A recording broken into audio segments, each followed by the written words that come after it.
Update. My brother left his kids in my empty house for days, and now they're missing. He's blaming me, but the truth is much darker than I ever imagined. Part 2. James broke down. I know, I messed up, but please help me find them. They're just kids, they must be so scared. Despite my anger at James's irresponsibility, my heart broke for Carol and Daniel. They were innocent in all of this. Okay, James, have you checked with any of your friends or Lisa's family? Lisa's family doesn't talk to me, James admitted, and I don't have any friends I can trust with this.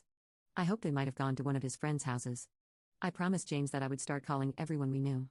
After hanging up, I sat on my couch, trying to process everything. How could James have been so careless? And what kind of trouble was he in that he couldn't go to the police about his missing children? I started calling our mutual friends and family. Our grandmother hadn't heard from the kids, and neither had any of my friends. With each call that led nowhere, my worry grew. Mark sat beside me. I know James doesn't want to, but we're talking about children. I nodded, torn between respecting James's wishes and doing what I felt was right. I know.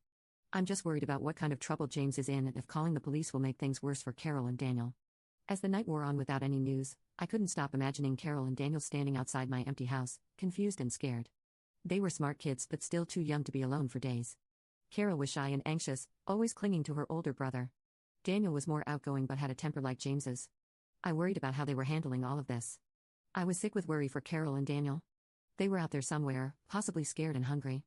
I was furious with James for being so irresponsible and then trying to blame me, but most of all, I was scared for those kids. I didn't know what to do next. Call the police despite James's wishes? How can I find these children?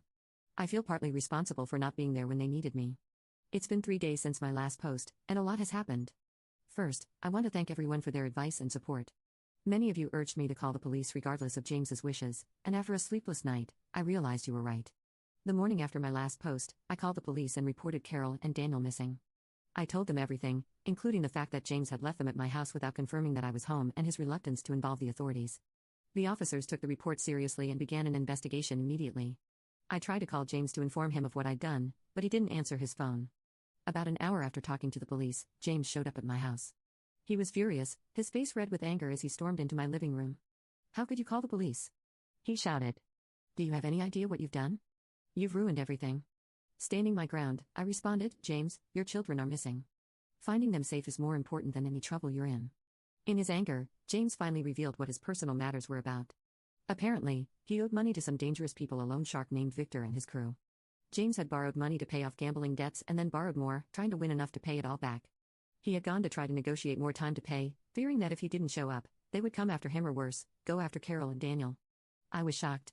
I knew James had made some bad decisions in the past, but I never imagined he would get involved with loan sharks. James, I said, my voice trembling, how could you put your children at risk like this?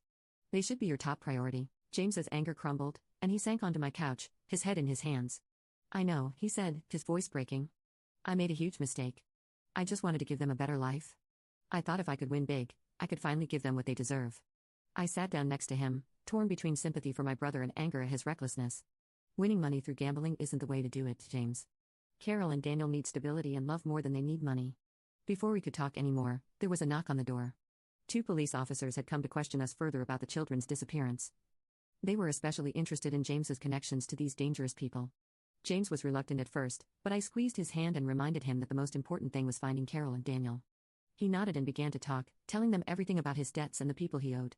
The next 2 days were a whirlwind of interviews with the police, searches, and anxious waiting.